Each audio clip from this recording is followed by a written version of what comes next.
So we are heading to a job interview, a first date, a meeting with potential customer, partner, or a meeting with our girlfriend's parents. Since the stakes are high, we want it to go as smooth as possible. Now there are many ways how to go through the meeting, but here are the top picks to make an exceptional first impression. The list is prepared in accordance to the advice found on Dale Carnegie's book How to Win Friends and Influence People. As of this moment, there are very few books which can match Dale's creation in terms of timeless advice on people handling techniques. I definitely recommend reading it yourself.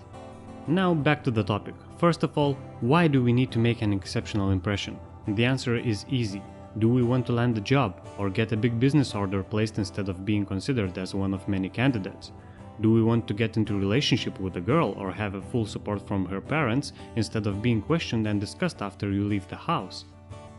So in short, a quick answer to the question is make it about them. And here are three main steps that will definitely pay off. First, prepare. We have to prepare our mind for the meeting, and this concerns two things. First being attitude.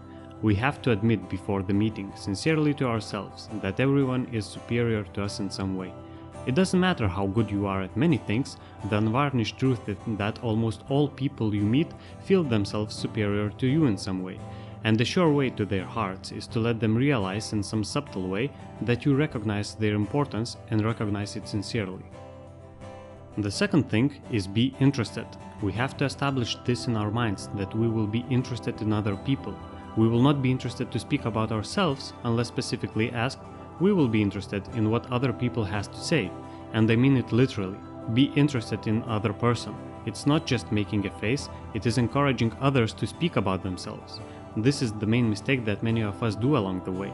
Putting an interesting face is not enough. Be encouraging. So now that we have our mindset ready, here is the second major piece of advice during the meeting. Make it about them. Ask comfortable questions and avoid questions which you wouldn't like to receive being in their shoes. Ask about your customer's business, but don't ask why they didn't grow at the pace of Apple. Ask your date which place of the world she would dream to travel instead of what places she had visited, because that might be none. In short, ask questions that other persons will enjoy answering. Then listen, and listen intensely because you are genuinely interested. And the other person will feel it, it will please him. That kind of listening is one of the highest compliments we can pay anyone. Admire. What is there about him or her that I can honestly admire? That is sometimes a hard question to answer, especially with people you meet the first time, but that is the hidden key. All of us like people who admire us.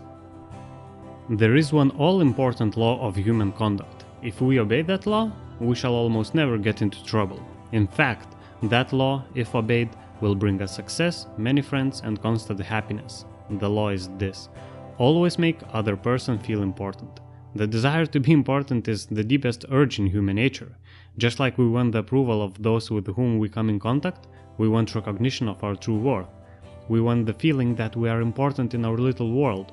We don't want to listen to cheap and sincere flattery, but we do crave sincere appreciation. It is important to be aware of the fact and remember that the same works with everyone and that it is a direct link to a person's goodwill. Lastly, smile. Your smile is a messenger of your goodwill.